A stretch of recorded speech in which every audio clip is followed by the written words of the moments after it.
Olá, bem-vindos ao curso de Licenciatura em Química, Licenciatura em Física e Licenciatura em Biologia da Univesp.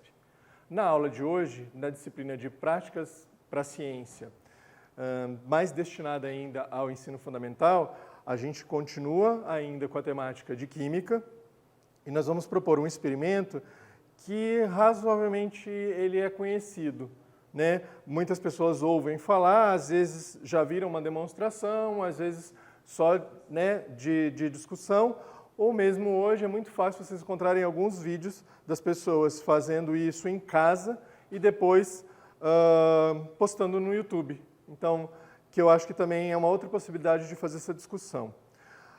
Considerando que a gente já vinha discutindo em relação ao que é ciência, ao que é fazer ciência, o enfoque principal é para ir além da questão dos conteúdos conceituais, mas também privilegiar os conteúdos procedimentais, e a gente já começou a discutir na aula anterior questões da observação, da mensuração. E nessa aula vai ser bastante importante chamar a atenção da observação, porque como nesse experimento que o conteúdo que a gente vai trabalhar é a questão das funções químicas, mais especificamente ácidos e base, a gente vai usar um mecanismo que é utilizar uma substância, que também é uma substância química, que quando ela reage em um meio predominantemente ou com características ácida, ele apresenta uma determinada coloração. Quando ele está no meio de predominância básico, ou seja, predominância de hidroxila, se a gente estiver usando a definição de ácido e base de Arrhenius, ele vai apresentar uma outra coloração. Com essas características dessa substância, que genericamente é conhecida como indicador, a gente vai usar, então, essa propriedade para indicar e tentar identificar quando a gente tem um meio básico e um meio ácido. Então, aqui na bancada, vocês podem observar quais foram os materiais selecionados para essa aula de hoje. Novamente, apesar de ser um experimento amplamente difundido, o nosso intuito é discutir as questões procedimentais, as questões atitudinais de motivação, interesse, criatividade, questionamento dos alunos, ao invés de simplesmente fazer uma demonstração e dar uma lista de exercícios depois para vocês ficarem calculando o valor de pH. O importante aqui é explorar os conteúdos procedimentais e atitudinais.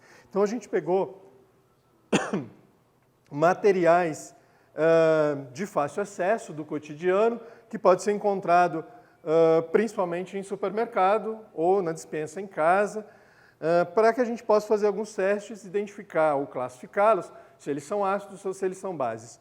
Como indicador, a gente vai usar então uma substância, um pigmento que a gente extrai do repolho, o famoso repolho roxo, né? Então, exatamente, a gente usa esse material porque é uma coloração bem intensa. Mas esse tipo de corante e pigmento a gente pode extrair de outros vegetais, de legumes e, eventualmente, também de algumas frutas, principalmente aquelas frutas da região do Cerrado, né? Que é muito comum fazer isso. E de flores também a gente consegue extrair esse material. Então, o que foi feito aqui? A ideia já era deixar para vocês verem. Foi cortado, então, um repolho logo pela manhã, porque até que a gente fizesse a extração demoraria um pouquinho de tempo, né? E a aula é mais curta. Então, com esse repolho cortado, só o repolho, foi colocado em um recipiente. Como a gente está no ambiente do laboratório, a gente usou um becker, mas poderia ser usado uma panela, uma vasilha para poder levar à ebulição esse material. Colocou uma quantidade de água e deixou ele lá em ebulição, o famoso fervendo, até que a quantidade de água reduzisse pela metade. Depois que a quantidade de água reduziu pela metade, só a água e o repolho roxo, note alguns pedaços que a gente já começa a percebê-lo com uma coloração meio esbranquiçada, porque a gente extraiu o pigmento que deu essa coloração roxa aqui para o material. Esse material, dependendo do tempo, né, antecipado que você prepara, deixa ele em repouso um pouquinho para esfriar, aqui não tem problema, né? Por isso que eu estou colocando a mão, porque já esfriou, mas a gente pode preservar na geladeira. Por quê? Porque é uma substância muito sensível, que degrada, né, com o decorrer do tempo. Como a gente já viu na aula anterior, a gente tem algumas substâncias que elas vão variar em relação ao tempo e vão influenciar também a temperatura das reações químicas. Nesse caso, como ele degrada muito fácil, como a gente guarda na geladeira, a geladeira a gente vai ter uma temperatura menor que a temperatura ambiente. Isso vai fazer com que retarde esse processo de degradação desse composto, desse pigmento. Então aqui a gente acabou de tirar da geladeira, ele está fresco para a gente poder utilizar. Então o extrato de repolho roxo se obtém dessa maneira. Separamos alguns materiais, né, de fácil acesso lá na cozinha, que pode ser obtido no supermercado, e a gente vai colocar em alguns recipientes. Poderia ser feito, como a gente pode ver aqui, no nosso material, em tubos de ensaio, né, para poder fazer uma comparação de um para o outro. A gente vai fazer aqui nos beckers, exatamente, porque a ideia é que você possa reproduzir isso em copos ou algum recipiente transparente lá no espaço da escola. Porque necessariamente você não precisa ter um laboratório na escola, isso pode ser feito na sala de aula, né, com a utilização do recurso lá que tem à disposição. Então, no primeiro, a gente vai utilizar um ácido que é conhecido no dia a dia como ácido muriático. As pessoas utilizam e compram esse daqui em casas de produtos químicos. Não precisa, né, de licença da Polícia Federal para comprar essa substância. As pessoas utilizam para limpeza de pedra, chão, né? Então a gente vai colocar um pouco aqui no recipiente. Poderia ser feito no tubo de ensaio, se a escola tiver. Pode ser feito no becker, se a escola tiver. Se não tiver, no copo, como a gente já tinha falado em aulas anteriores. Então aqui a gente tem o ácido muriático que é utilizado, né, e é fácil de encontrar. No segundo, a gente vai colocar uma outra substância que a gente encontra na farmácia, que é o leite de magnésio. Então, também aqui no segundo, eu vou deixar próximo, para que a gente possa identificar cada um deles. Eu poderia ter rotulado cada um desses materiais, ter escrito aqui, colocado próximo. O terceiro, vinagre. Então a gente vai colocar aqui um pouquinho. Por que eu estou usando o vinagre branco? Poderia usar o vinagre com uma coloração. Como o nosso pigmento ele é escuro, então quanto mais claro forem as nossas substâncias, melhor para a gente poder identificar. No quarto recipiente, a gente vai colocar um desses materiais de limpeza à base de amoníaco, né? Detergentes, desinfetantes à base de amoníaco. No quinto, a gente vai colocar um pouco de álcool. E a ideia é colocar exatamente essa bateria de materiais de coloração muito próxima para poder potencialmente discutir com eles quais as transformações que eles vão observar. E no quinto, o hidróxido de sódio, ou a famosa soda cáustica, bem pouquinho, e bastante cuidado ao manipular a soda cáustica, porque ela é corrosiva, né? Então, nesse caso, é melhor pedir a ajuda do professor ou de um adulto próximo. A gente vai colocar, então, um pouquinho d'água para poder fazer essa preparação desse material. Então, cada um deles. E aí, a gente tem, então, vou mexer aqui com a própria espátula ou com a colher, tá bom? Só para ele diluir um pouco mais. Então, a gente tem aqui os nossos materiais que estão identificados e, nesse momento, você pode discutir com os alunos e levantar as hipóteses que eles têm. Para cada uma dessas substâncias, o que eles acham que elas vão ser. Se elas vão ser classificadas como bases ou se elas vão ser classificadas como ácidos. Nessas duas funções que a gente está problematizando a discussão. Então, o importante aqui é isso, é dar a possibilidade de conversar, é dar a possibilidade de discutir, para que eles possam fazer em pares ou em grupos. Porque como a mudança de cor, a cor é uma interpretação um pouco subjetiva, porque depende da experiência que as pessoas têm, qual é a paleta de cor que ela tem. Então, pode ser que o professor antecipe na ansiedade qual é o resultado daquilo, e ele já evidencia qual é a cor esperada. E se o aluno encontra uma coloração próxima entre o azul e o verde, dependendo, né, azulado ou esverdeado, se o professor falar que tem que ser verde e ele acha que é azulado, em função da paleta de cor visual que ele tem, ele acha que ele fez errado. Então, esse momento é muito importante discutirem para poder identificar essas características.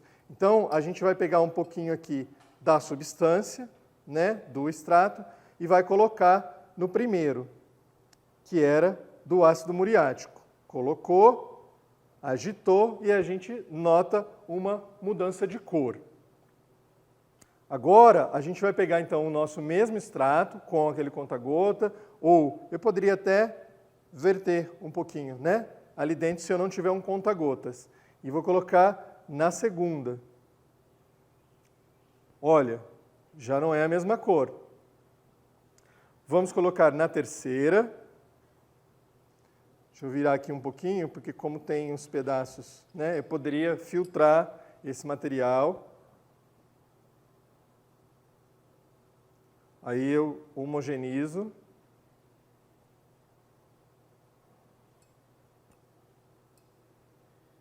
Vamos colocar aqui no quarto sistema.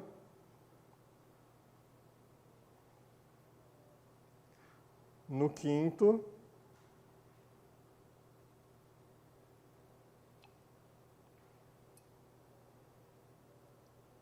E no sexto sistema, a coloração obtida.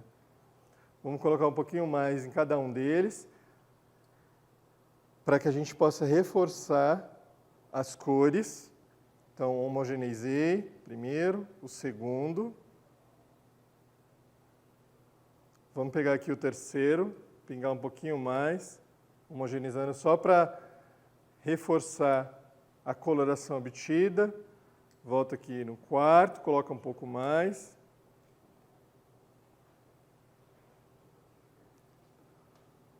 O quinto. Homogeneizou o sistema. E vamos pegar aqui o último. Que em função da quantidade que a gente coloca, ó, homogeneizando o sistema, em função da quantidade que a gente coloca, vai dar essa variação de cor. Então, o que a gente pode notar? Que algumas delas a gente tem um certo padrão de cor. A primeira, a terceira e a quinta tem uma coloração mais, vamos dizer, para o tom vermelho. A segunda, a quarta e a sexta é uma outra, essa e essa é uma outra paleta, um outro degradê de cores. Então, no primeiro caso, a gente tinha o ácido muriático. Olha, para o ácido ele fica meio avermelhado. Perceberam? No terceiro caso, a gente também tinha o vinagre, o ácido acético, na composição. Também essa mesma tendência de cor. O álcool. Depois, a gente vai ter o leite de magnésio, começa a ficar esverdeado. O amoníaco, também mais esverdeado. E, por último, a gente tem o hidróxido de sódio, a soda cáustica, bem amarelada. Então, a gente tem aqui uma escala de cores que começa mais avermelhada, vai passando pela cor púrpura, esverdeada, né, indo para o azul, esverdeado, depois ela começa a clarear e termina no amarelo. E aqui a gente tem, então, o ácido muriático, um ácido mais forte, e aqui o hidróxido de sódio. E aqui são ácidos e bases nos produtos que a gente tem lá no dia a dia.